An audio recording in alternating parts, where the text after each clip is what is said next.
ओडिशार मुख्यमंत्री नवीन पट्टनायक लोकाभिमुखी कार्य स्वच्छ शासन निर्मल भावमूर्ति और नीति आदर्श एवं बालेश्वर सदर विधायक स्वरूप दास को जनसेवा कार्य अनुप्राणित हुई बालेश्वर सहरर बहु बीजेपी युवकर्मी आज विधिवत भाव विजु जनता दल में सामिल होती।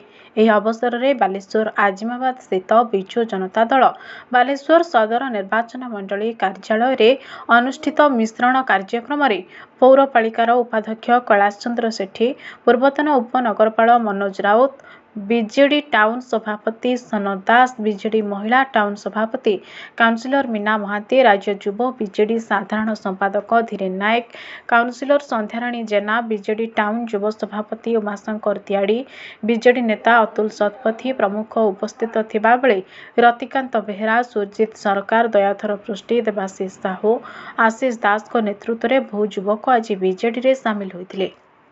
आज बालेश्वर म्युनिसिपालिटी विभिन्न वार्ड रु 10 जन युव बंधु मैंने भारतीय जनता पार्टी छाड़ी विधिवत भाव में विजु जनता दल सामिल होती।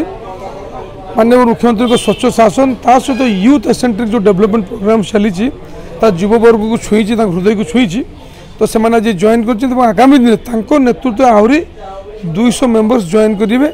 तो आम समस्त दल को स्वागत करुँ। आशा करुँ युवपीढ़ी जो दल रे से दल मजबूत हम से दल डेवलपमेंट ओरिएंटेड हम। आज प्रिय मुख्यमंत्री काम बालेश्वर जो विकास धारा चलती हृदय को छुई से संकल्प नहीं आगामी दिन में विजु जनता दल को मजबूत करेंगे। प्रिय मुख्यमंत्री नवीन पट्टनायक को षष्ठथर गादी बसापी से संकल्पबद्ध होती। मु भावुची जो जून 1 तारिख बेलू अलग दलर युवक नथिबे आस्ते आस्ते आप देखुए बालेश्वर विधायक स्वरूप दास को नेतृत्व को स्वरूप दास को काम को केवल महिला भोटर नुहति कि जो वरिष्ठ मान अच्छा से नुहति युवक मैंने आकृष्ट है धीरे धीरे विजु जनता दल को भल पाते माननीय मुख्यमंत्री नेतृत्व को विश्वास करती। तापर बालेश्वर विधायक जो कार्यक्रम जो अच्छी जो कार्यधारा से विश्वास को नौकरी काम को पसंद कर जोड़ी होती।